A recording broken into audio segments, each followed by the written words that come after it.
Hello la team. On se retrouve pour un nouvel épisode de La Minute du Coach. Et aujourd'hui, la question est la suivante. Est-ce que le CrossFit est mauvais pour les articulations? Ça, c'est une question qui revient tout le temps. D'ailleurs, c'est vraiment une croyance que tout le monde a. Non, je vais pas me mettre au CrossFit parce que je sais que ça détruit les articulations, c'est pas bon pour le dos, c'est pas bon pour les genoux, etc. Il y a toujours des blessés.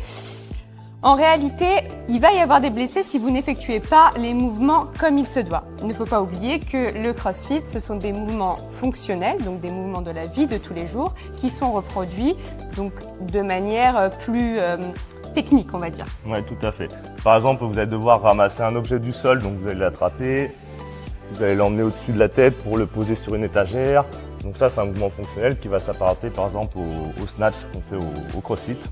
C'est le cas aussi quand vous allez prendre votre bagage cabine dans un avion et que vous allez le mettre au-dessus, c'est apparenté à un snatch. Quand vous allez prendre votre enfant et le porter au-dessus de la tête, c'est la même chose, c'est un mouvement de CrossFit. Ramasser simplement un objet du sol et se redresser, ça va être du deadlift. Donc du coup, tous ces mouvements-là, ce sont des mouvements qui sont fonctionnels, bien évidemment qui sont faits à un certain niveau parce que ça reste quand même une activité sportive qui demande de la performance, mais il n'y a pas de risque théoriquement pour les articulations. Et puis si on compare à d'autres sports, vu qu'il n'y a pas de contact physique, on est quand même moins à risque sur les articulations que pour comparer à un sport de contact, par exemple le rugby ou faire de la boxe, etc.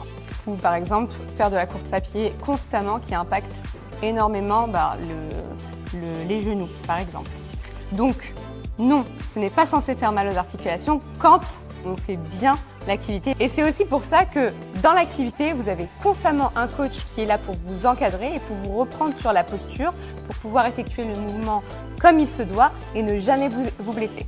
C'est d'ailleurs pour ça aussi qu'on a énormément de pompiers, polices, militaires qui viennent justement s'entraîner. C'est vraiment une activité qui leur est nécessaire dans leur vie de tous les jours, surtout dans leur métier d'ailleurs, parce que ce sont des mouvements qui vont reproduire justement dans leur métier. Donc soulever un corps par exemple pour les pompiers, grimper sur une échelle, grimper sur un mur, donc ça s'apparente au muscle-up. C'est d'ailleurs un test que les pompiers font.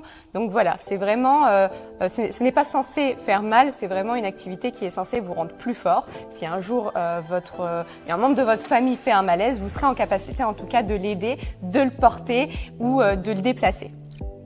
Et d'ailleurs, Sarah, je crois que pour les pompiers et les forces de l'ordre, on a un petit tarif préférentiel.